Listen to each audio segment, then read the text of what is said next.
예수선교의 설교방송 시간입니다. 오늘 설교방송은 신약성경 요한계시록 1장 1절부터 8절의 말씀을 가지고 속히 일어날 일들에 대하여 사도 요한이 받은 계시라는 제목으로 예수선교의 조은찬 목사님의 설교가 있겠습니다.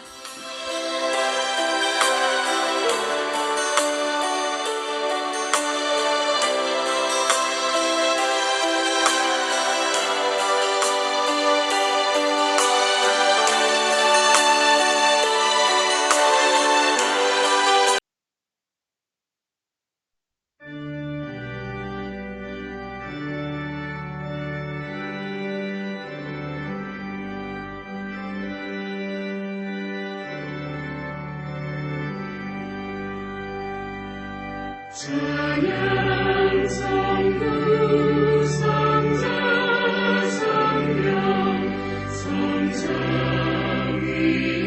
일체계 영원 무궁하기까지 영광을 돌리세 영광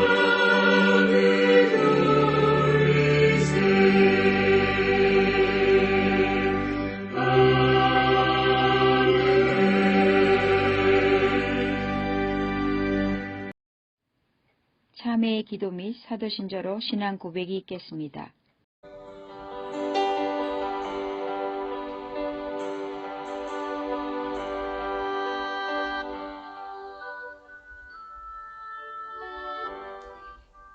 다 같이 참회의 기도 및 사도신조로 신앙 고백 드리겠습니다. 전능하신 하나님, 거룩한 주일 주님 앞에 우리의 죄 허물을 고백하며 참회의 기도를 드리기 위하여 머리를 숙였습니다. 주님의 자녀가 되었다고 자부심을 갖고 살아오면서도 지나간 우리의 모습을 돌아볼 때 이 세상에서 하나님의 말씀대로 빛과 소금의 역할을 하면서 살아온 삶이 아니라 죄와 더불어 살아왔던 삶이었음을 고백하지 않을 수 없습니다. 사도 요한은 그의 인생 말년에 박해를 받아 patmos섬에 유배되었지만 그는 오히려 그리스도의 계시를 받아 요한계시록이라는 책을 남기게 되었습니다. 사도 요한은 하나님의 말씀과 예수 그리스도의 증거, 곧 자기가 본 것을 다 증언하면서 읽는 자와 듣는 자와 그 가운데 기록된 것을 지키는 자는 복이 있다고 하셨습니다. 그러나 사도 요한의 계시의 증거가 이해하기가 어렵다는 핑계로 그동안 계시의 말씀을 읽지 않고 듣지 않고 지키지도 않았으며 이에 더하여 계시의 말씀에 무관심하게 지내왔던 관계로 오늘날 우리 주위에서 수많은 이단들이 난무할 수 있는 빌미를 제공하였을 뿐만 아니라 이를 방치함으로 수많은 기독교인들이 미혹에 빠지게 하는 잘못을 저질렀습니다. 사도 요한은 피로써 우리를 죄에서 해방시키신 예수님은 마지막 재림시에 구름을 타고 오시고 창조주와 재림주로서 알파와 오메가가 되신다고 증거하였음에도 저희들은 주님이 가시적으로 오신다는 사실을 믿지 못하고 창조주와 재림주로서 오실 그리스도를 부인하는 사람들에 대하여 바른 기독교 신앙을 가질 수 있도록 도와주지도 못했습니다. 주님이 언제 오실지 모른다는 말씀을 다시 생각하면서 지난날 우리 신앙이 깨어있지 못하고 나태한 신앙생활을 하였음을 고백하며 참회의 기도를 드리오니 용서하여 주시옵기를 기도드리옵나이다.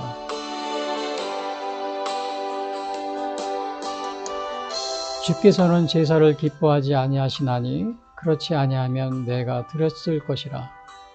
주는 번제를 기뻐하지 아니하시나이다. 하나님께서 구하시는 제사는 상한 심령이라. 하나님이여 상하고 통회하는 마음을 주께서 멸시하지 아니하시리이다. 아멘. 우리 다같이 사도신조로 신앙 고백 드리겠습니다. 전능하사 천지를 만드신 하나님 아버지를 내가 믿사오며 그 외아들 우리 주 예수 그리스도를 믿사오니 이는 성령으로 잉태하사 동정녀 마리아에게 나시고 본디오 빌라도에게 고난을 받으사 십자가에 못 박혀 죽으시고 장사한 지 사흘 만에 죽은 자 가운데서 다시 살아나시며 하늘에 오르사 전능하신 하나님 우편에 앉아 계시다가 저려서 산 자와 죽은 자를 심판하러 오시리라. 성령을 믿사오며 거룩한 공예와 성도가 서로 교통하는 것과 죄를 사하여 주시는 것과 몸이 다시 사는 것과 영원히 사는 것을 믿사옵나이다. 아멘.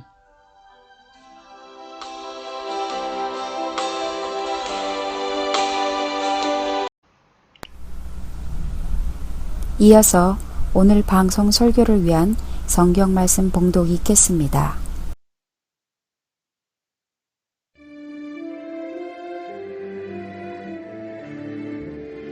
요한계시록 1장. 예수 그리스도의 계시라. 이는 하나님이 그에게 주사 반드시 속히 일어날 일들을 그 종들에게 보이시려고 그의 천사를 그 종 요한에게 보내어 알게 하신 것이라. 요한은 하나님의 말씀과 예수 그리스도의 증거, 곧 자기가 본 것을 다 증언하였느니라. 이 예언의 말씀을 읽는 자와 듣는 자와 그 가운데 기록한 것을 지키는 자는 복이 있나니 때가 가까움이라.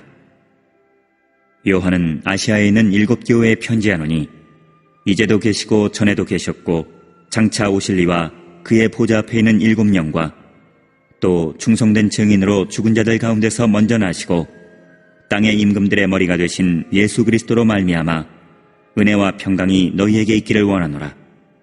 우리를 사랑하사 그의 피로 우리 주에서 우리를 해방하시고 그의 아버지 하나님을 위하여 우리를 나라와 제사장으로 삼으신 그에게 영광과 능력이 세세토록 있기를 원하노라. 아멘. 볼지어다 그가 구름을 타고 오시리라.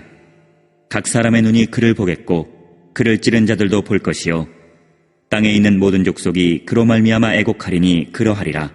아멘. 주 하나님이 이르시되 나는 알파와 오메가라. 이제도 있고 전에도 있었고 장차 올 자요 전능한 자라 하시더라.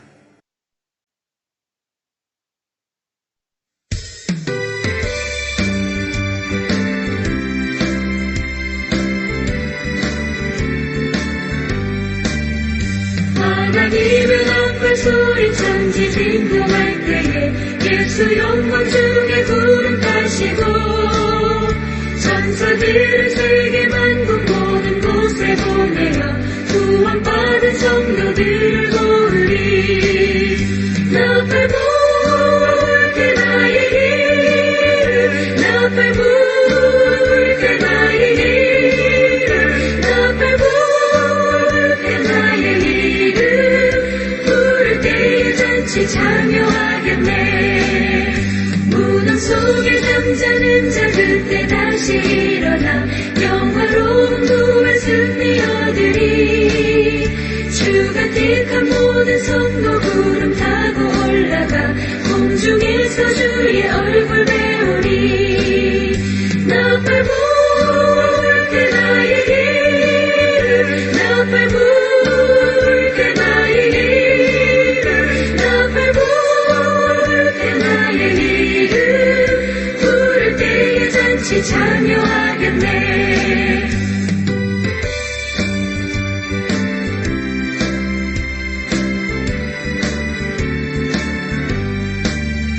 주님 다시 오실 날을 우리 알 수 없으니 항상 기도하고 깨어 있어서 기쁨으로 보좌 앞에 우리 나가서도록 그때까지 참고 기다리겠네.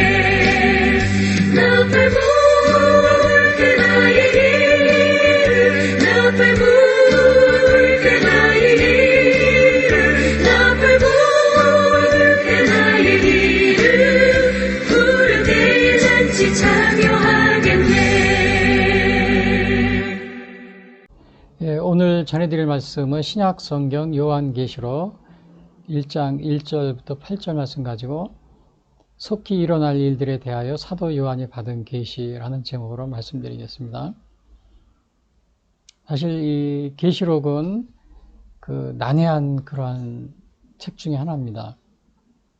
그 창세기가 그 시작에 우리가 이제 책으로 본다면 이 계시록은 요한계시록은 마지막 이제 끝나는 종말에 관한 그러한 그 이야기가 되겠습니다. 그래서 이것이 그 우리가 그 창조에 대한 것, 또 이 종말에 대한 거는 우리가 과학적으로 뭐 이것을 증명하거나 이렇게 할 수가 없습니다. 그래서 사실은 오늘날 뭐 창조 과학이라든지 이런 게 있는데요. 이거 과학으로서 이거를 물론 이제 창조를 과학적으로 푼다. 이것은 의미가 좋습니다. 근데 우리가 또 창조 종말 이렇게 안 하거든요. 그래서 우리가 창조도 마찬가지지만 종말도 과학적으로 이해하는 게 뭐 거의 불가능합니다. 그래서 오늘날은 창조를 진화론 때문에 창조를 강조하다 보니까 이제 과학자들이 창조 과학이라는 것을 하고서 창조를 이렇게 옹호하는 이러한 이제 이렇게 하는 일을 하는데 물론 의도는 좋습니다. 그런데 이제 그게 보면은 나중에 보면은 이 과학이라는 이데올로기라는 우상에 또 빠지게 됩니다. 과학이라는 이데올로기 우상에 빠져. 그래서 뭐 지구의 뭐 연대가 뭐 6,000년이라든지 막 이런 식으로 막 흘러가고요. 그래서 이제 우리가 그런 면에 과학적으로 이 창조와 이 종말은 과학적으로 우리가 증명할 수 있는 게 아니기 때문에 너무 여기에 과학적인 그 잣대를 들이대지 않는 게 좋지 않나 이렇게 생각이 됩니다. 사실 그래서 요한계시록은 이 종교개혁자인 이 칼빈하고 루터도 이거를 본인들의 그 주석 이런데 이거를 거의 회피했습니다. 이거를 이제 요한계시록을 그런 부분에 대해서는 강조를 거의 안 했는데요.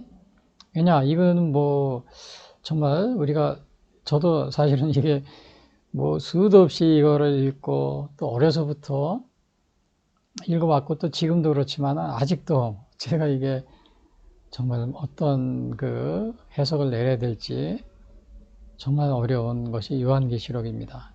특별히 그 일곱인, 일곱 나팔, 일곱 대접 재앙 이런 것들은요 정말 설명하기가 굉장히 쉬운 그러한 부분이 아닙니다. 그래서 그 종교개혁자인 칼빈이나 루터도 이 요한계시록을 등한시했다는 그런 사실이 있고요. 그런데 이제 이거를 등한시하다 보니까 오늘날 보면 기독교 많은 이단들이 있는데 이 기독교 이단들이 이 요한계시록을 가지고 이렇게 해석을 합니다. 본인들이 나름대로 해석하는데 우리 정통 기독교 여기 보통 교회에서는 이게 너무 어려우니까 좀 이렇게 좀 회피하는 경향이 있다 보니까 이단들이 여기에 아주 연구를 이제 합니다. 본인 나름대로. 그래가지고 많은 그 사람들을 미혹하고 이제 그러한 경향이 있습니다. 그래서 사실은 저도 요한계시록을 이렇게 많이는 하지 않지만 그렇다고 그래서 이거를 등한시하거나 그러지 않고 제가 이렇게 시간이 있으면 요한계시록을 제가 이렇게 말씀드리고 있습니다. 그래서 오늘은 이 속히 일어날 일들에 대하여 사도 요한이 받은 계시 이러한 그 내용인데요. 자, 이거를 보면은 계시라는 걸 우선 간단히 보면요. 이거는 이제 시라버로 아포칼립시스라 그래. 아포칼립시스 이렇게 되어 있는데요. 말 그대로 감추어져 있는 하나님의 진리를 인간에게 보여주시는 그런 걸 계시라고 그럽니다. 그리고 이제 율법이나 과거에는 선지자를 통해서 알려주셨는데 이 마지막 날에는 예수님을 통해서 계시하시겠다는 이러한 그 말씀이 있습니다. 히브리서 1장 1절부터 보시면은 이렇게 되어 있어요. 옛적에 선지자들을 통하여 여러 부분과 여러 모양으로 우리 조상들에게 말씀하신 하나님이 이 모든 날 마지막 날에는 아들을 통하여 우리에게 말씀하셨으니 이 아들을 만유의 상속자로 세우시고 또 그로 말미암아 모든 세계를 지으셨느니라. 그러니까 이 마지막 날에 처음에는 율법이나 이 선지자를 통해서 알려주셨는데 이 마지막 날에는 종말입니다. 종말에는 예수님을 통해서 아들을 통해서 우리에게 말씀하셨다. 이렇게 기록이 되어 있습니다. 성경 말씀에. 근데 이 계시가 그럼 종류가 있는데요. 이 계시의 종류를 보면은 우리가 보통 여기서도 봤듯이 율법이나 선지자 뭐 이렇게 얘기했는데 사실은 이것은 성경이나 이런 걸 통해서 하기 때문에 우리가 이런 거를 특별 계시라고 합니다. 그래서 계시의 종류를 보면 일반 계시가 있고 이 특별 계시가 있어요. 그래서 그 일반 계시를 보면은 그 일반 계시라는 거는 우리 앞에서 보듯이 율법이나 선지자를 통하는 것이 아니고 예수님을 통하는 것이 아니고요.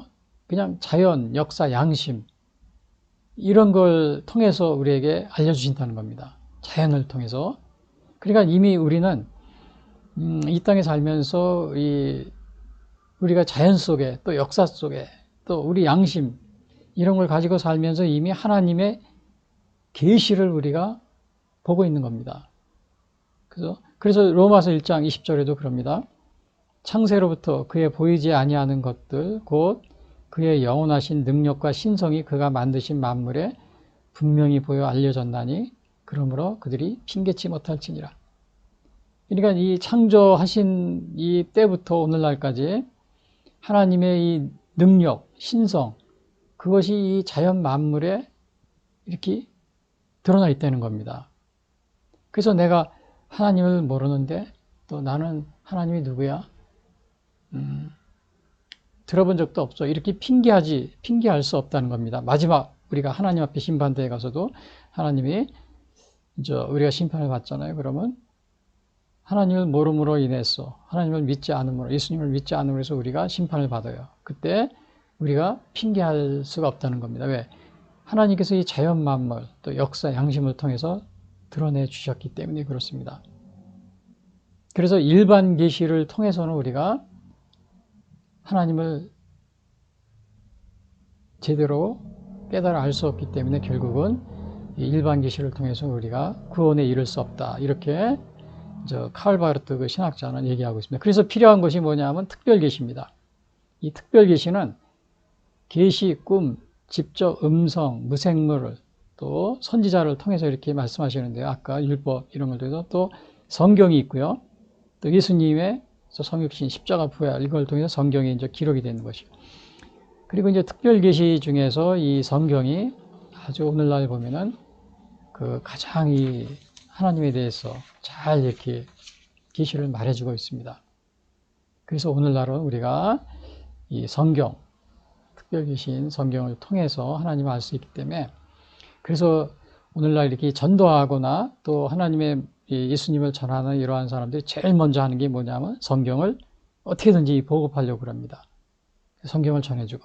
사실 우리나라 초기에도 이 기독교가 처음 전해졌을 때 보면은, 자, 우리 대동강변의 로스 목사님인가요? 그분이 이제 와가지고 전도하다가 정말 그 배를 타고 왔다가 중국 쪽에 있다가 배를 타고 왔다가 배에 불이 났어요. 불이 나가지고 육지로 올라오려고 그러다가 그만 우리나라 그 군졸한테 죽게 됩니다. 근데 죽을 때 뭐를 이렇게 남겼냐면은 성경을 이렇게, 육지로 올라오다가 이제 이렇게 맞아 죽은 거죠. 그래가지고 성경을 나오는데 그 성경을 보고서 예수님을 믿은 사람이 초기에 있었습니다. 그래서 정말 우리나라 5,000년 역사에 이래 우리가 자연을 보거나 또 우리 양심을 통해서 이렇게 해서 하나님을 알고 예수님을 안다. 이건 거의 불가능합니다. 그래서 그러나 이 성경을 통해서 알 수 있기 때문에 오늘날도 우리가 성경을 보급하고 이렇게 하는데 아주 거기에 노력을 기울이고 있는 겁니다. 그래서 혹시 여러분들이 전도할 때 여러분들이 이제 가까운 이렇게 친구나 또 친척 이런 거 생일날 이렇게 선물할 때 그때 이제 선물하실 때는 성경을 가급적 선물하세요. 그리고 뭐 케이크나 아니면 또 먹는 거라든지 또 다른 선물 그런 거보다도요. 왜?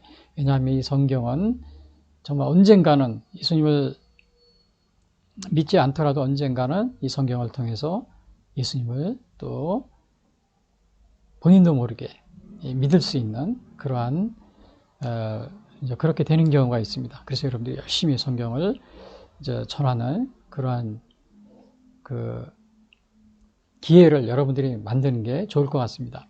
그래서 오늘은 이 요한계시록의 제목이 여기 뭐예요? 요한계시록이잖아요. 속히 일어날 일에 대해 사도 요한이 받은 계시 이렇게 되어 있는데 이 계시를 어디서 받았냐면 요한계시록은 요 반모섬이라고 있습니다. 요 반모섬. 여기 지도 보시면 여기 사모섬, 반모섬이 있어요. 사모섬. 근데 사실은 이 섬이 몇 개 안 나와 있는데 이 그리스와 이 터키잖아요. 여기 지금 투르키에라고 그랬는데 이 지중해고요. 여기가 히랍이라고 하는데 그리스입니다. 사실은 여기에 섬이 한 3,000개가 된대요. 이게 자세히 그려놓은 섬을 보면 굉장히 많습니다. 그런데 이상한 것은 다 그리스 섬입니다. 지금 이 터키 앞에 있잖아요. 이 앞에까지 이렇게 완전히 다 그리스 섬들이에요. 그래서 터키는 바다로 나올 수가 없을 정도로 바다 여기서 한 얼마밖에 못 나옵니다. 여기 3,000 몇 개 섬이 있는데 다 그리스 거예요. 야, 근데 이 터키하고 그리스하고 물론 영유권 다툼도 있고 그러지만은 한두 개가 아닙니다. 엄청난 그 많은 거의 대부분이 뭐 90% 이상이 다 그리스 섬입니다. 터키는 어떻게 보면은 이 바다 여기서 이 그리스의 허락이 없이는 나올 수 없을 정도로 그렇게 되어 있습니다. 근데 물론 영토 분쟁이 있지만 그렇게 많은 섬이 있는데 뭐 우리는 일본하고 독도 하나 가지고 매일 싸우고 있잖아요. 근데 그 그리스하고 터키는 하나가 아닙니다. 몇 수십 개 완전히 그 터키 앞바다까지 다 있는데도 그러면 매일같이 싸워야 될 텐데 싸운다는 그런 말은 거의 이렇게 나오고 있지 않은 것 같아요. 우리는 하나 가지고도 막 이렇게 일본하고 또 중국하고 일본도 이제 섬 하나 가지고 막 싸우고 그러는데 자, 그래서 이런 상황이고요. 그래서 저 요한계시록은 뭐냐면은 도미티안 시대 반모섬에 사도 요한이 여기 유배가 됐습니다. 그래서 아마 95년도, 96년도쯤에 썼지 않을까요? 에베소 교회에서 썼다고 그럽니다. 여기서 이제 유배되면서 써가지고 에베소 교회에 있었답니다. 사도 요한이. 그리고 이제 당시에는 이제 황제 숭배 이런 것 때문에 굉장히 어려웠는데, 어느 정도 황제 숭배가 있었느냐면요. 완전히 그 교회에 가서라도 황제에게 숭배했다는 그 증명서까지 발급을 해줬다고 그럽니다. 당시에 증명서가 있어야 황제 숭배를 했는지 안 했는지 그 증명서까지 발급을 해줬대요. 그러니까 그게 얼마나 당시의 상황이 심각했는지 우리가 짐작해 볼 수 있습니다. 그리고 이때 95년도 그 당시에는 이미 1세대는 다 이미 이제 다 죽거나 아니면은 그럴 나이죠.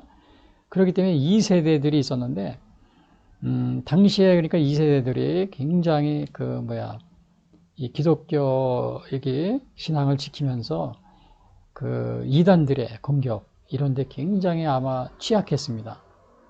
왜냐하면 1세대 같이 그 믿음이 좀 그런 게 있잖아요. 우리나라도 보면은 6.25 전쟁 일본 식민지를 겪으신 그 어르신들이 다 돌아가셨잖아요. 거의 다. 몇 분 안 남으셨죠. 근데 그분들은 공산주의나 일본 식민지 이런 걸 얘기를 안 해도 몸으로 체험했기 때문에 다 압니다. 근데 오늘날 이 MZ세대라고 그러죠. 그 2세대들은 그런 걸 체험 안 했기 때문에 책을 보거나 아니면 역사를 듣고 이렇게 알 수 있는데, 대개 우리나라의 공산주의 같은 역사 같은 경우는 굉장히 많이 왜곡이 되어 있습니다. 왜곡이 되어 있어가지고, 뭐 제주 4.3이라든지 아니면은 대구 폭동 여수말라 이런 것이 오늘날 저도 어제도 제가 이 제주 4.3에 대한 이렇게 방송을 설명하는 걸 듣는데 제주도 사람이 뭐 거기 하고 있더라고요. 근데 이제 많은 제주도 분들이 이렇게 희생을 당하셨어요. 그거는 정말 우리가 희생하신 분들에 대해서 우리가 이렇게 정말 그걸 뭐라 합니까? 이거를 좀 표시를 해야 되지만요. 그러나 그분이 설명하는데 보니까는 그 방송에 나온 거 TV에요. 국군이 다 무조건 경찰이 학살하고 그 외에 어떠한 그 일이 있었는지 그래서 그것이 죽게 되는지 이것은 설명 안 하고 죽은 사람들 묘지고 이게 뭐죠? 굉장히 많다. 그래서 이것은 학살당한 것이다. 그것만 중점적으로 얘기합니다. 그러니까 그걸 들으면 국민들이 들으면 야, 이 정부가 정말 나쁜 놈이네.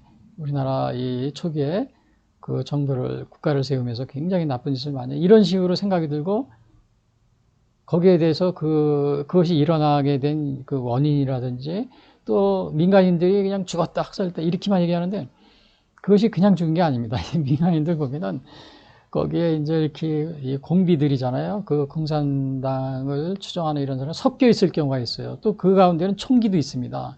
여러분 총기가 막 그 교전 상태라고 그래. 그냥 무조건 아무것도 듣지 않는데 막 학살하는 것이 아니고 총기를 가진 사람이 양민들에게 숨습니다. 그러면은 막 교전이 일어나는 거예요. 그러다 보면은 막 그냥 거기에 있던 양민들이 그냥 막 그냥 뭣도 모르고 죽게 되는 이러한 상황에 처하는 게 많이 있게 되는 거죠. 그래서 제주 4.3이나 아니면 이런 것들 보면은 그냥 학살이 아니고 학살이라고 표현하는데 이거 교전이었습니다. 교전하고 학살이 그러니까 총기를 가진 이 공산주의를 추종하는 사람들이 양민들 사이에 숨어 있는 겁니다. 이게 막 그 해다가 총알이 날라오고 진압하는 사람이 죽고 그러니까 결국은 그거를 그 마을 전체를 이렇게 또 이렇게 그 뭐라 그러나 이렇게 진압하고 이런 게 그게 이제 전쟁사에 보면 그런 게 많이 나옵니다. 베트남도 베트공들이 한두 명이 양민들한테 숨습니다. 그러면 그 양민들 때문에 공격 그 잡지도 못하고 가만히 있으면 막 베트공들이 막 우리 국군이나 이 당시에 미군들이죠. 막 총이 와서 막 우리 국군들이나 미군들이 죽습니다. 그럼 이러지도 못하고 저러지도 못하고 결국은 그러다가 결국은 그 마을 전체가 이렇게 또 몰살을 당하는 그런 경우가 이렇게 전쟁사에 보면 자주 있습니다. 근데 이제 그런 건데 그 부득이한 경우도 있어요. 어떤 때는 교전을 하다 보니까요. 막 숨어서 교전을 하는 겁니다. 총을 가진 사람들이. 근데 이제 그런 건 설명 하나도 안 하고 다 그냥 학살당해서 죽었는데 국가에서 다 그냥 군인들이 그 경찰들이 다 죽인 거예요. 이런 식으로 하니까 그걸 듣는 젊은 세대들이 어떻게 하겠어요? 막 우리나라 국가에 대해서 분노를 느끼고 또 이 대한민국에 대해서 부정을 하게 되고 그렇게 되는 겁니다. 그래서 심각한 상황인데 아무튼 이제 당시에 이제 그런 세대들이 많이 교회에서도 보니까 이단들이 막 침투해 들어오는 겁니다. 이단들이. 근데 그거를 막 막아내질 못해요. 예, 왜냐? 몸으로 체험하지 못한 세대들이 머리로만 이렇게 막 듣고 그랬는데 그거를 잘 방어를 못하는 겁니다. 그래서 물론 그래서 쓴 게 이제 에베소서 뭐 또 이렇게 해서 고린도서, 에베소서 많이 이렇게 또 이렇게 기록된 서신들이 있습니다. 근데 아무튼 이 요한계시록은 이때 91년도, 95년도 요 사이에 쓴 건데 그 어떤 그 제목이 여기 뭐라 그랬어요? 속히 일어날 일들에 대해서 사도 요한이 받은 계시라고 했죠. 속히 일어날 일들. 그러니까 이 종말에 일어날 일들에 대해서 사도 요한이 받은 계시인데 정말 너무 어렵습니다. 어렵다 보니까 이거를 해석하는 방법이 여러 가지예요. 뭐 장로계 존 칼빈 같은 경우는 전역사 해설법 그래가지고 그 요한의 때부터 종말까지 이렇게 그거를 해석하려고 그러고 또 이제 미래 해석법 있어요. 미래 종말에 7년 대환란이라는 게 있어요. 그래서 요한계시록에 나온 거는 7년 대환란을 중점적으로 이렇게 뭐 이렇게 기록한 것이다. 마지막 뒷부분이요. 뭐 일곱인 재앙, 나팔 재앙, 뭐 대접 재앙이요. 그리고 이제 어거스틴 같은 경우는 이거는 그냥 어느 시기에 관계없이 그냥 성과 악의 사탄과의 투쟁을 갖다 이렇게 기록한 것이다.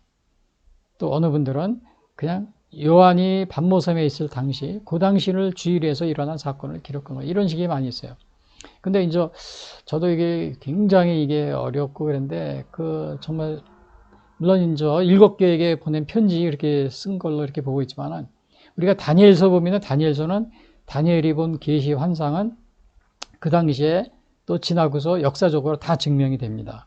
뭐 그 다니엘이 본 계시 환상이 뭐 아시리아, 뭐 페르시아, 뭐 바벨론, 그 다음에 로마 이런 것이 다 이렇게 드러납니다. 근데 다 역사적으로 이렇게 해석이 돼요. 근데 이 요한계시록은 2000년이 지났는데 그러니까 그 다니엘의 환상은 거의 로마 시대 때까지 왔을 때 거의 다 이것이 해석의 윤곽이 잡힙니다. 얼마 안 돼서요.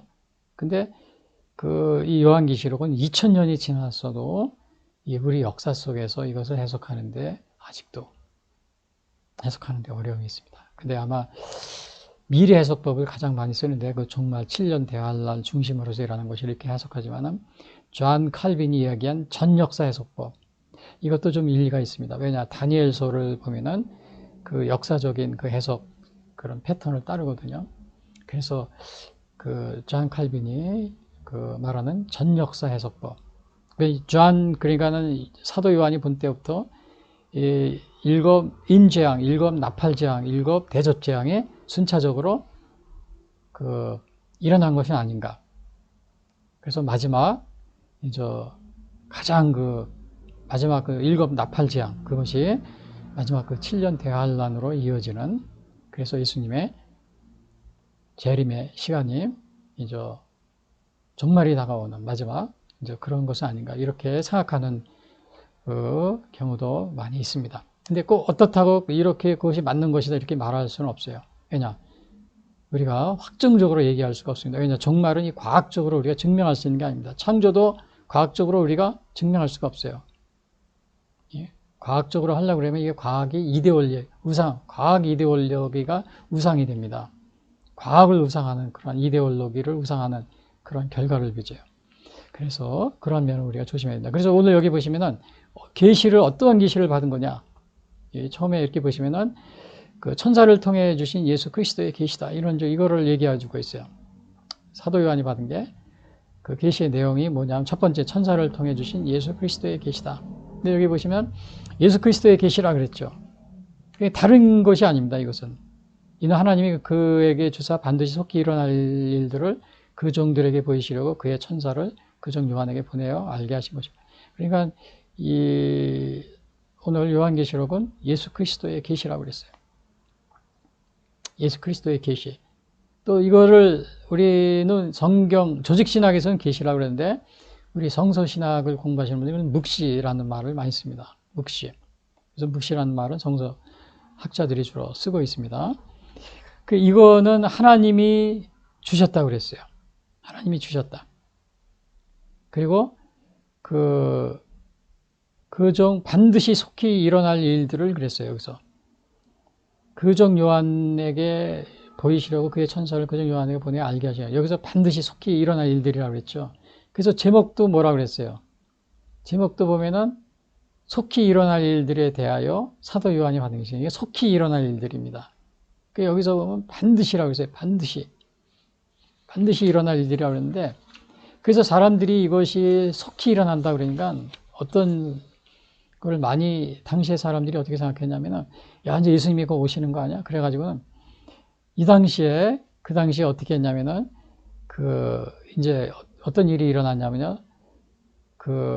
당시에 이제 박해가 많이 있었잖아요. 박해가 많이 있고 그러니까 예수님이 곧 오실 거야. 막 이렇게 생각하는 경우가 있었어요. 그리고 또 475년에 서로마 제국이 멸망합니다. 그러니까 이제 또 사람들이 이제 예수님이 종말이 올 거야. 주님이 오실 때가 됐을 것 같아. 막 이렇게 또 생각을 했어요. 그리고 이제 12, 13세기 이렇게 되다 보면 흑사병, 패스트가 유행했잖아요. 많은 사람이 죽으니까 그 계시록에 나와 있는 거 보면은 그냥 일곱 인자발, 일곱 나팔재앙에 막 죽고 그런 게 나와요. 이제 종말이 나왔다. 예수님이 오실 때가 또 이렇게 기다리고 그랬습니다. 그리고 또 이제 1453년에 보면 그 동로마 제국 콘스탄티노플이 함락이 됩니다. 오스만 터키에서. 그때 멸망합니다. 그러니까 사람들이 이제 또 종말이 오는 게 아니냐? 그래가지고 또 막 기다리고 그랬어요. 그 다음에 이제 16세기 종교개혁 때도 그랬고요. 그 다음에 십자군 전쟁이라니까 또 그랬어요. 그리고 이제 18세기나 그때쯤 보면 유럽에서 지진이 엄청 많이 일어났지. 대지진이 일어났어요. 포르투갈 그런 데서. 그러니까 이게 또 성경에 나온 대로 이게 종말이 온 것이다. 막 이렇게 또 사람들이 기다렸었고요. 그러다 이제 안 오잖아요. 예수님이 재림 이런 게 안 오니까 어떤 사람은 이단 종파였던 어떤 사람은 1937년 시간을 계산했어요. 정말 과학이라 이런 식으로요. 오늘 창조 과학처럼요. 물론 이 창조 과학이 나쁘다는 게 아닙니다. 창조를 이렇게 옹호해줘서 진화론에 반해서 좋은데 너무 이 과학적으로 계산하려다 보면은 오히려 이렇게 잘못될 수가 있어요. 왜냐하면 그래서 이 종말도 재림도 과학적으로 계산한 거예요. 근데 1937년이다. 기다렸어요. 근데 예수님이 재림이 없었어요. 그리고 이제 안식교 같은 경우는 또 과학적으로 계산했어요. 계산하니까 1844년이다. 제칠 안식교 있잖아, 안식교요. 근데 안 왔습니다. 여호와 증인도 1914년에 올 것이다. 여호와 증인은 그 전에 또 재림한다 그랬죠. 근데 안 오니까 나중에 1914년에는 영적으로 재림했다.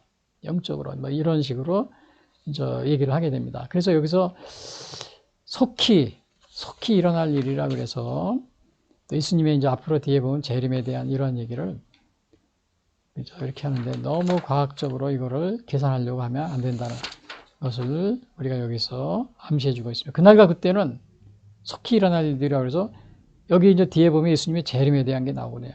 그건 우리가 이제 그 날들은 알 수가 없는 겁니다. 알 수가 없어요. 그래서 이제 베드로후서 3장에 보면은 이런 말이 있습니다. 그러나 주의 날이 도둑같이 오리니 그 날에는 하늘이 큰 소리로 떠나가고 뜨거운 불에 풀어지고 땅이, 그러니까 이게 뭐라 그러냐면 도둑같이 온다 이런 말을 씁니다. 도둑같이 온다. 속히 일어난다. 도둑같이. 근데 그날과 그때는 그러나 우리가 알 수가 없는 겁니다. 그래서 여기 보시면은 또 요한은 하나님의 말씀과 예수 그리스도의 증거, 곧 자기가 본 것을 다 증언하였느니라 그랬어요.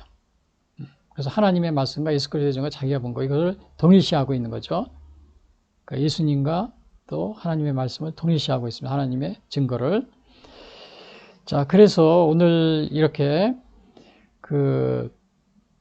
여기에서 이거 보니까는 이제 첫 번째가 천사를 통해 주신 예수 그리스도의 계시다. 그러니까 천사를 통해, 이 계시는 예수 그리스도의 계시다. 천사를 통해서 주신 거예요. 그리고 이제 두 번째는 뭐냐면, 계시의 내용이 뭐냐면요, 계시의 말씀을 읽는 자와 듣는 자와 지키는 자가 다 복이 있다. 이런 말씀하십니다. 그래서 예언의 말씀을 읽는 자와 듣는 자와 그 가운데 기록한 것을 지키는 자는 복이 있나니 때가 가까움이라. 근데 사실 그동안에는 이 요한계시록이 너무 어렵기 때문에 이렇게 여기에 대해서 또 설교를 하거나 또 이것이 연구하는데 굉장히 깊이를 했습니다. 그러다 보니까 아까 제가 처음에서 말씀드렸다시피 정말 이단 계통의 이런 사람들이 이 계시록을 전문적으로 연구해가지고 막 자기들 나름대로 이상하게 이렇게 해석을 해서 퍼뜨립니다. 그러니까 이제 거기에 호기심을 갖고 있던 사람들이 이제 여기 그런데 많이 가서 이렇게 이단에 빠지고 그러게 됩니다. 근데 저도 요즘에 이제 사무실 나오다 이렇게 길에 보면은 길에 어떤 분들이 전도하고 있는데 그 전도 외에 다른 책은 없어요. 요한계시록 책을 갖다 놓고. 이제 그걸 보라 이거죠. 보고서 자기네 이렇게 교회 성경 공부하는데 이제 오라, 이제 이런 것들을 이렇게 유도하는 이제 그런 게 있습니다. 그래서 그렇기 때문에 이거를 우리가 등한시해서는 여기서 보니까 읽는 자와 듣는 자와 기록한 것을 지키는 자는 복이 있다고 그랬잖아요. 그래서 너무 등한시하지 마시고 이거를 좀 우리 개신교 우리 많은 교파들에서도 물론 칼빈이나 존 칼빈이나 루터는 굉장히 이거를 이제 등한시하고 깊이 했는데, 그러다 보니까 오늘날은 이단들이 막 이 요한계시록 가지고 이단들이 굉장히 성행하잖아요. 그래서 우리도 이것을 좀 등한시하지 말고 좀 더 관심을 가져야 되지 않나 이렇게 생각이 됩니다. 그래서 듣는 자와 읽는 자와 듣는 자와 지키는 자 복이 있다. 사실 여기서 읽고 듣는 것도 중요하지만 지키는 것도 굉장히 쉽지가 않습니다. 지키는 게 쉽지가 않아요. 그래서 우리는 지키는 거, 요거를 이제 이렇게 관심을 가져야 됩니다. 그리고 때가 가까웠다 그랬어요. 때가 가까우면, 아까도 얘기했죠. 때가 가깝다 그러니까는 사람들이 막 기다리고, 또 심지어는 당시에 2세기 어떤 사람들은 아예 그냥 일도 안 하고 정말 예수님의 재림의 종말의 때가 가까이 왔다 그리고 몇 수십만 명이요. 그리고 하늘 쳐다보고 일도 안 하고 막 그런 경우도 있었어요.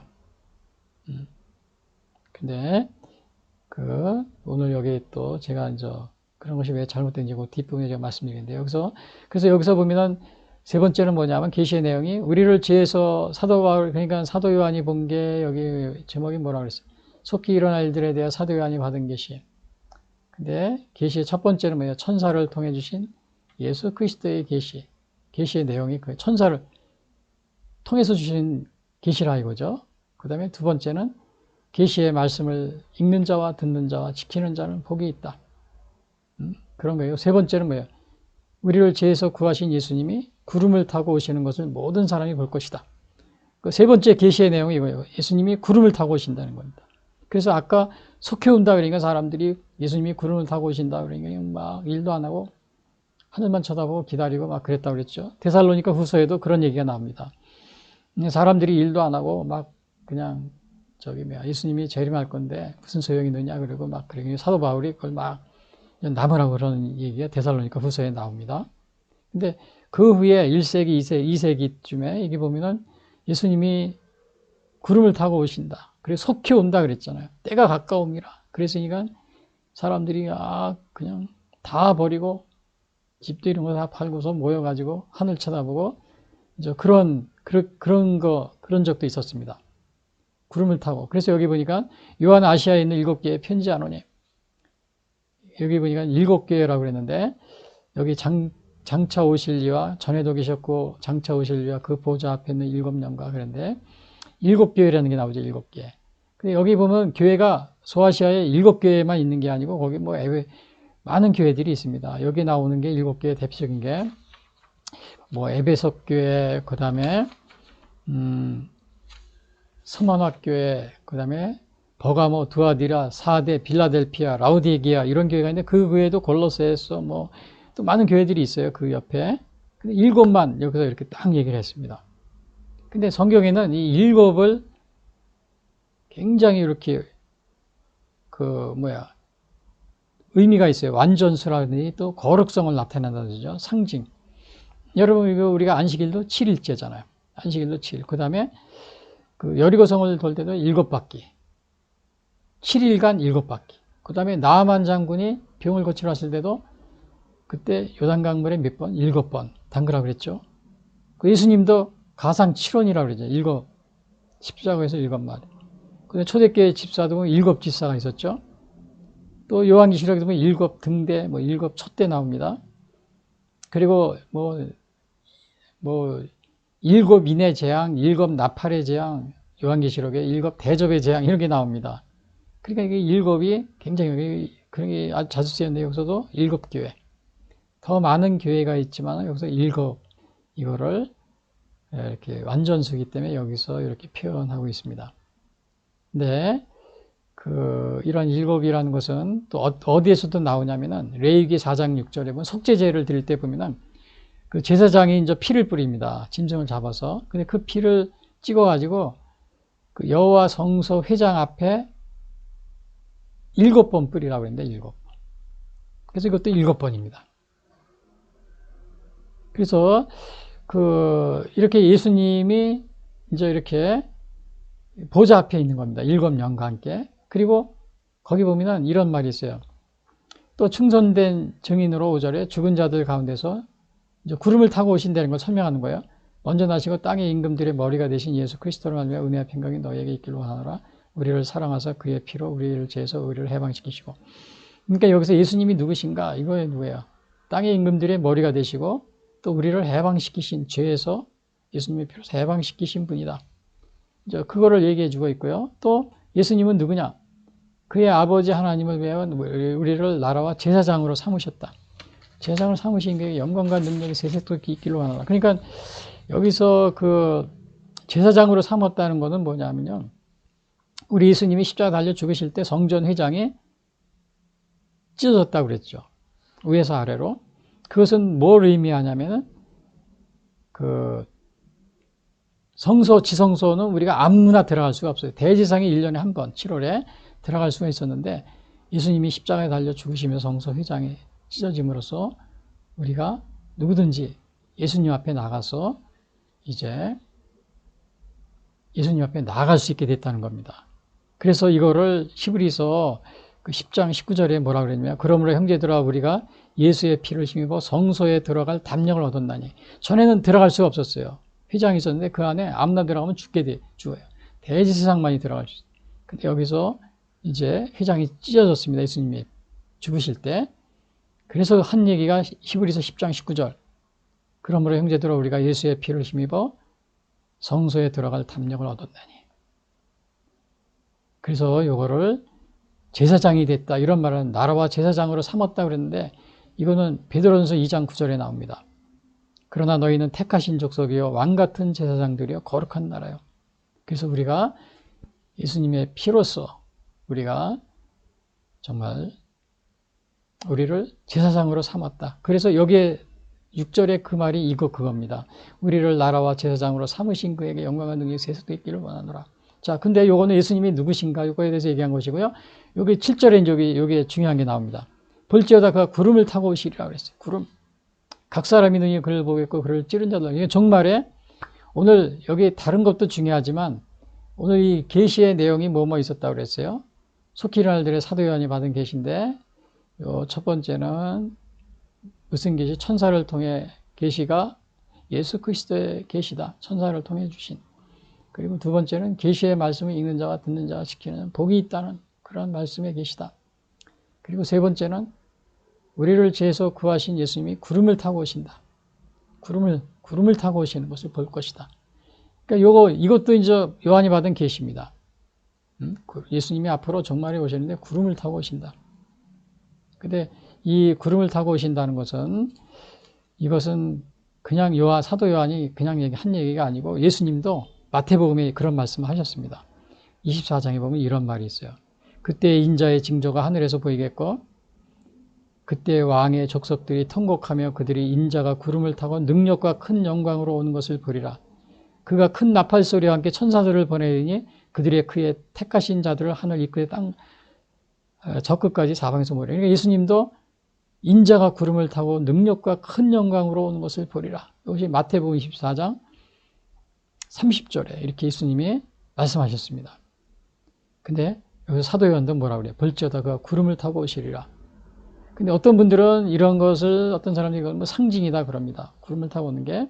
근데 사도행전 1장 11절에도 예수님이 이제 부활하신 후 승천하실 때 제자들이 막 하늘을 쳐다봅니다. 그때 뭐라고 그랬냐면 사도행전 1장 11절에 이런 말이 있어요. 천사들이 이르되 갈릴리 사람들 어찌 서서 하늘을 쳐다보느냐 너희 가운데서 하늘로 올려지신 이 예수는 하늘로 가심을 본 그대로 오시리라 하였느니라. 예수님이 구름을 타고 막 승천하는데 그때 천사들이 옆에 있다가 어찌 하늘을 쳐다보느냐 너희 가운데서 하늘로 올려지신 이 예수는 하늘로 가심을 본 그대로 오시리라. 그래서 오늘 사도 요한이 그가 구름을 타고 오시리라. 이것은 예수님도 그렇게 말씀하시고 또 승천하실 때도 마찬가지로 그렇게 했기 때문에 이것은 아마 문자적, 상징적인 그런 것보다는 우리가 실제적으로 이것이 우리가 구름을 타고 이거를 가시적이라고 합니다. 우리 눈에 보이게 형태적, 인격적으로 오신다는 겁니다. 근데 이것은 누가 얘기하냐면은 유명한 조직신학자인 벌컵이 있습니다. 벌컵이라는 사람이 있는데 그 사람은 우리 신학자예요. 조직신학자. 그분은 예수님은 재림할 때 5가지를 얘기하죠. 인격적, 형태적, 가시적으로 오신다. 눈에 보이게요. 그 다음에 예수님은 예수님 재림할 때는 영광 중에 오신다. 영광 중에. 그 얘기를 합니다. 그러니까 형태적, 가시적, 그렇게 또 영광 중에 오실 것이다. 이제 오신다. 이것을 조직신학자인 벌컵은 그렇게 또 얘기를 하고 있습니다. 그래서 이것은 상징이라기보다는 실제적으로 우리 가시적으로 재림한다는 것이 오늘 성경의 그러한 바른 해석이라고 우리가 이렇게 보고 있습니다. 근데 이제 오늘 어느 이단 정보 여호와 증인 같은 경우는 상징으로 봅니다. 그래서 이미 1914년도가 이미 재림했다고 그럽니다. 예수님이 재림해서 와 있다고 그럽니다. 그리고 또 어떤 사람들은 그냥 우리나라에도 보면은 우리 주위에 보면은 예수님이 이미 재림했어. 그래가지고 이미 와 있다 그래가지고 본인들이 재림 줄 알고 그런 사람이 우리나라에도 이단 정파 다 그럽니다. 대부분이 다 그럽니다. 저도 지난번에 길에서 버스 타려고 기다리는데 어떤 분들이 막 전도를 해요. 자기들이 무슨 이단 정파에 속해 있었다는 것을 숨기면서 저거예요. 그래서 제가 무슨 교회죠? 그러니까 그 사람이 내가 얘기를 하니까 깜짝 놀라서 그렇다고 그러면서 그래서 자기 믿는 이제 교주라고 보통 교주잖아요. 우리 지도자님이 바로 이 재림주라고 이제 직접 그런 얘기를 하는 걸 제가 들었습니다.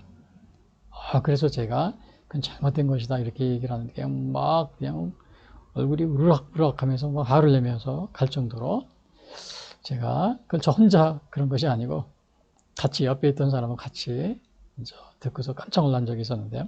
그게 그냥 실제적으로 우리 주위에 이런 게 많이 있습니다. 그러나 이렇게 우리가 뭐 이미 한국에 와 있다. 그리고 그래서 뭐 누가 재림주다, 누가 재림주다 막 그러잖아요. 근데 여기서 분명히 뭐라 그랬어요? 우리를 지에서 구하신 예수님이 구름을 타고 오시는 것을 모든 사람이 볼 것이다. 그가 구름을 타고 오시리라. 그래서 마태복음 24장 26절 예수님도 그럽니다. 그러면 사람들이 너에게 말하되 보라 그리스도가 광야에 있다 해도 나가지 말고 보라 골방에 있다 해도 믿지 마라. 그래서 벌써 예수님이 이런 걸 다 예언하고 계십니다. 우리나라에도 그런 사람이 얼마나 많이 있어. 또 해외도 있지만요.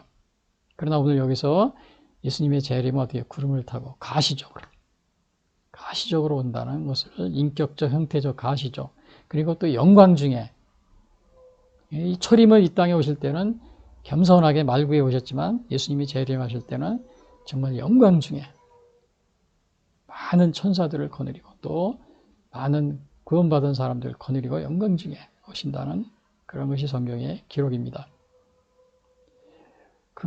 그리고 이제 이것이 받은 계시고요. 마지막 또 1장에서 받은 계시가 뭐냐면은 주님은 알파요 오메가이다. 이런 또 사도 요한이 그런 계시를 받습니다. 주 하나님이 이르시되. 그러니까 지금까지 사도 요한이 1장 1절부터 8절까지 받은 그 계시의 내용이 뭐예요? 천사로부터 받은 계시의 내용이 천사를 통해 주신 예수 그리스도의 계시다. 이것은 사도 요한아 내가 받는 계시는 예수님의 계시다. 그 다음에 두 번째는 뭐예요? 이 계시의 말씀을 듣는 자와 읽는 자와 지키는 자는 복이 있다. 그리고 또 뭐라고 세 번째는요. 우리를 죄에서 구하신 예수님이 구름을 타고 오시는 것을 모든 사람이 볼 것이다. 예? 가시적으로. 그 다음에 마지막으로는 뭐예요? 이 오시는 주님은 구름 타고 오시는데 주님은 알페와 오메가가 되신다. 알페와 오메가. 여기서 8절이죠. 주 하나님이 이르시되 나는 알파와 오메가라. 이제도 있고 전에도 있었고 장차 올째 전능한 자라 하시니라. 그러니까 주님은 알파와 오메가라고 그래요. 처음과 나중. 처음과 나중. 그래서 창조주이자 또 심판주가 되는 겁니다. 처음 창조주이자 심판주. 계시록 1장 17절에도 그럽니다. 내가 볼 때 그의 발 앞에 엎드려져 죽은 자 같이 되매 그가 오른손을 내게 얹고 이르시되 두려워하지 말라. 나는 처음이요 마지막이니. 처음이요 마지막이다. 이 계시록 21장에도 그럽니다. 6절. 또 내게 말씀하시되 이루었도다. 나는 알페와 오메가요 처음과 마지막이라. 내가 생명수 생물을 목마른 자에게 값없이 주시리니. 또 22장 13절에도 그럽니다. 나는 알파와 오메가요 처음과 마지막이요 시작과 마침이니라. 그러니까 우리 예수님은 창조주의자 심판주의. 또 우리가 성경에도 보면 창세기가 있죠. 시작하는 거 요한계시록 종말에 관한 거 기록이 그래서 마지막에 또 종말에 관한 기록이 있습니다. 이제도 있었고 전에도 있었고 장차 올 자. 그러니까 그 영원히 살아계신 이 하나님이라는 것을 우리가 상징하고 있습니다. 여기서 전능한 자라고 그러죠. 전능한 자라는 하나님이 그 살아계신 하나님으로서 정말 그 못하실 일이 없는 시간과 공간, 지식, 능력 이런 걸 다 초월하신다는 겁니다. 불변하시고 무한하시고 살아계시고 이것이 전능한 하나님입니다. 온 우주를 창조하신 그 하나님. 이 하나님이 마지막 때 또 이제 여기 물론 이게 오늘은 계시록 1장이지만 나중에 22장, 20장, 21, 23장, 22장 보면은 하늘 보좌가 나옵니다. 거기에서 그 마지막 그 하나님의 보좌에 대한 또 많은 사람들이 심판을 받는 그러한 또 새 예루살렘 그러한 성이 나오고요. 그냥 창조. 우리는 창조를 알 수가 없어요. 정확히 알 수가 없습니다. 아무리 과학으로 설명을 해도 거의 불가능합니다. 종말도 과학적으로 설명할 수가 없어요. 그렇게 뭐 언제 온다 이렇게 과학적으로 계산한 사람들이 다 틀렸습니다. 그래서 우리가 이렇게 그러나 주님은 알파와 오메가가 되신다. 마지막 종말에 우리를 심판주요 또 재림주요 심판주로서 그러한 주님이시라는 것을 여기 말해주고 있습니다. 그래서 간단히 요약해서 말씀드리면 오늘 제목은 속히 일어날 일들에 대하여 사도 요한이 받은 계시다. 근데 오늘 첫 번째는 천사를 통해 이 계시의 내용이 뭐냐? 천사를 통해 주신 예수 그리스도의 계시다. 이건 천사를 통해서 창조와 종말, 창조를 우리 창세기가 있잖아요. 처음에 또 마지막에 종말에 관한 그 요한계시록 그 그러한 것을 또 이 천사를 통해서 주신 예수님의 계시고요. 두 번째는 뭐냐면은 그 계시의 말씀을 읽는 자와 듣는 자와 지키는 자는 복이 있다. 읽는 자와 듣는 자와 지키는 자는 복이 있다. 근데 사실은 굉장히 요한계시록이 난해하기 때문에 우리가 이것을 회피하고 또 정말 설교, 메시지도 잘 전하는 것을 이렇게 기피하고 그랬는데, 모든, 거의 대부분의, 이렇게 사역자들이 거의 그렇습니다. 전 칼빈이나 루터도 그랬으니까요. 근데 그렇다고 이렇게 등한시하니까 어떤 일이 벌어져요. 많은 이단들이 이 요한계시록을 그냥 집중적으로 자기 나름대로 해석해가지고, 자기 교파 사람 14만 4천 명이 구원을 받는다, 막 이렇게 하고요. 막 이상한 소리를 하고 그러니까, 거기에 이제 많은 사람들이 이단에 또 같이 또 빨려 들어가고. 그래서 오늘날 우리가 읽는 자와 듣는 자, 지키는 자 복이 있다고 그랬으니까요. 우리 이것을, 계시록의 말씀을 등한시하지 마시고, 좀 더 많은 사람들에게 좀 연구를 해서 알려주는 그런 계기가 되었으면 좋겠습니다. 그리고 우리를 죄에서 구하신 예수님이 구름을 타고 오시는 건 사람들이 볼 것이다. 구름을 타고 오신다. 가시적, 인격적, 형태적, 가시적 재림입니다. 상징적 재림이 아니에요. 이미 와 계시다. 그래서 우리 지금 누가 재림입니다. 막 사방에서 이렇게 했는데, 거기에 대해서 예수님도 뭐라 그랬어요? 그리스도가 광야에 있다 해도 나가지 말고 보라. 골방에 있다 해도 믿지 마라. 사람들이 너에게 말하되 보라, 그리스도가 여기 있다 저기 있다. 예수님이 마태복음 24장에 그런 주의를 당부하셨습니다. 그리고 주님은 뭐라고 했어요? 알파와 오메가, 창조주의자, 심판주가 되시는 겁니다. 근데 우리가 이게 계시록은 정말 할 수가 없는데, 과학으로서 증명할 수가 없습니다. 이 종말에 대한 것. 창조를 우리가 또 옹호한다고 해서 과학이라고 그래요. 창조과학 그렇게 해가지고 과학적으로 계속 이런 거를 설명하려다 보면 이 과학이라는 그 이데아, 과학이라는 그 이념에 또 우상, 이념, 과학 우상, 이념 우상에 빠지게 됩니다. 그래서 그것도 조심해야 됩니다. 그래서 종말도 마찬가지로 과학으로 설명하려다 보면은 오류가 생깁니다. 그래서 많은 사람들이 여기에서 그 실수를 범한 그런 역사가 있습니다.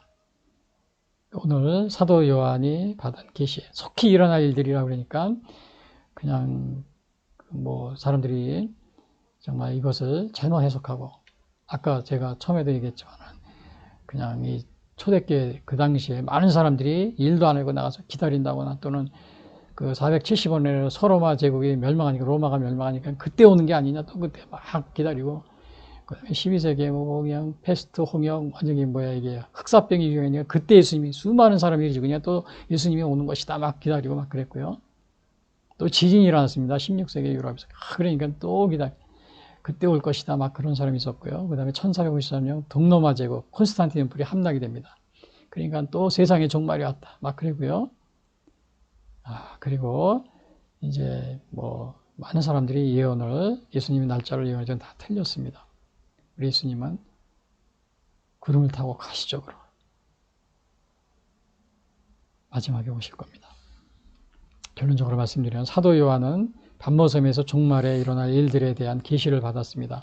계시의 내용이 어렵지만 계시의 말씀을 읽는 자와 듣는 자와 지키는 자가 복이 있다고 하였으므로 우리는 계시록 연구에 이제는 노력을 좀 더 관심을 가지고 계시록을 이제 보아야 할 것이고, 또 예수님은 알파와 오메가로서 종말에 가시적으로 영광 중에 재림하신다는 것을 말씀하셨습니다. 그래서 오늘 우리 예수님의 재림을 고대하는 재림신앙을 여러분들이 꼭 부활신앙을 우리가 가지고 있듯이 재림신앙도 여러분들이 잊지 마시고 꼭 관심을 가지시고 신앙생활하는 여러분이 되시기를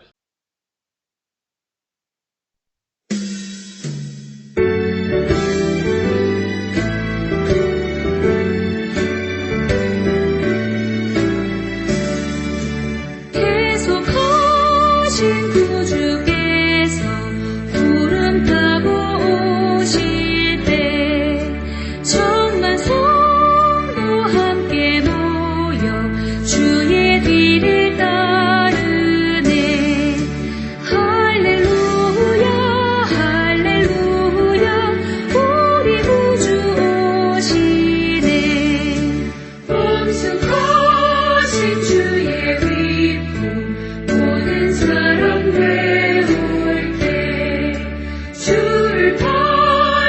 십자가에 못을 받던 자들이 슬피 울고 가슴 치며 참회치려 됐겠네. 주마다 고난은 저 모든 사람 볼 때에 구원받은 모든 성도 주께 경배드리네. 할렐루야 할렐루야 주님 다시 오시네.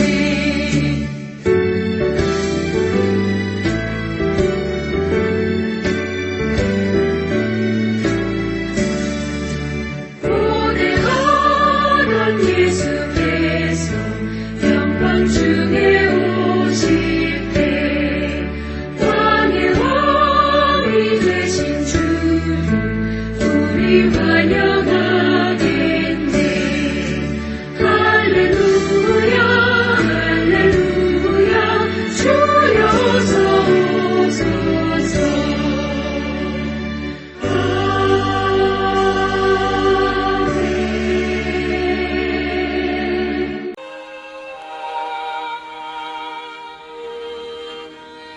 지금까지 예수선교회 설교 방송을 시청해 주신 분들께 감사를 드립니다. 하나님은 우리를 사랑해 주시고 우리를 위한 놀라운 계획을 가지고 계십니다. 그러나 사람들은 죄를 지음으로 하나님과의 관계가 끊어졌습니다. 로마서 3장 23절은 모든 사람이 죄를 범하였음에 하나님의 영광에 이르지 못한다고 하였습니다. 사람들은 죄 가운데 행하여 이 세상 풍조를 따르고 공중의 권세 잡은 자를 따르고 육체의 욕심을 따라 지내며 육체와 마음이 원하는 것을 하여 진노의 자녀로서 심판에 이르게 되었습니다.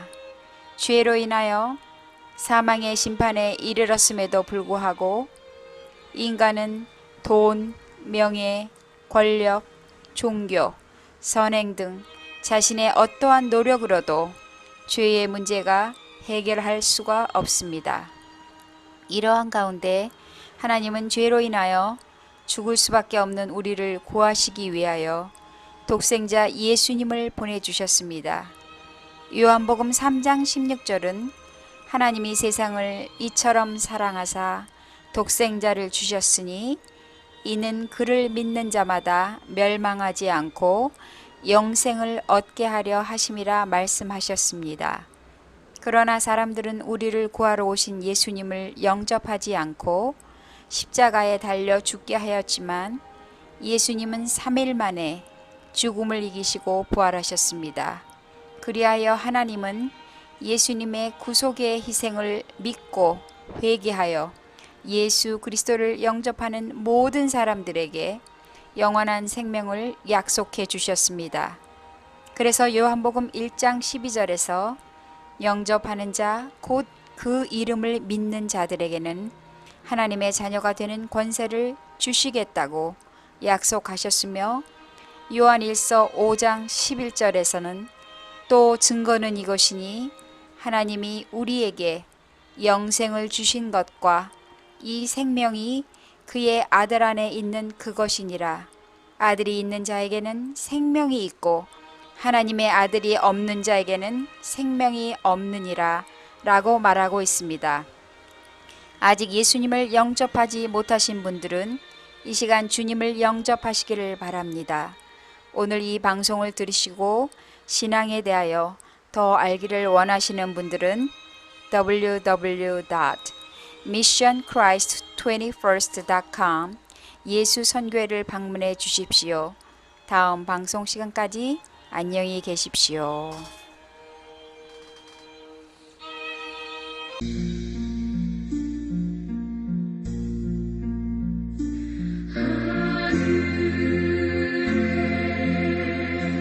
계신 아버지 이름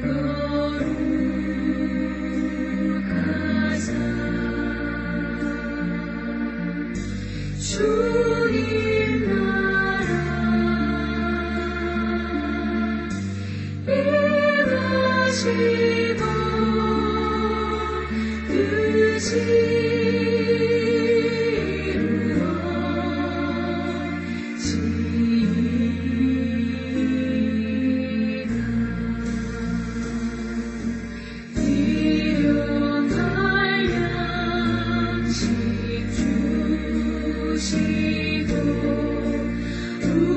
우리들의 큰 죄 다 용서하옵시고 또 시험에 들게 마시고 악에서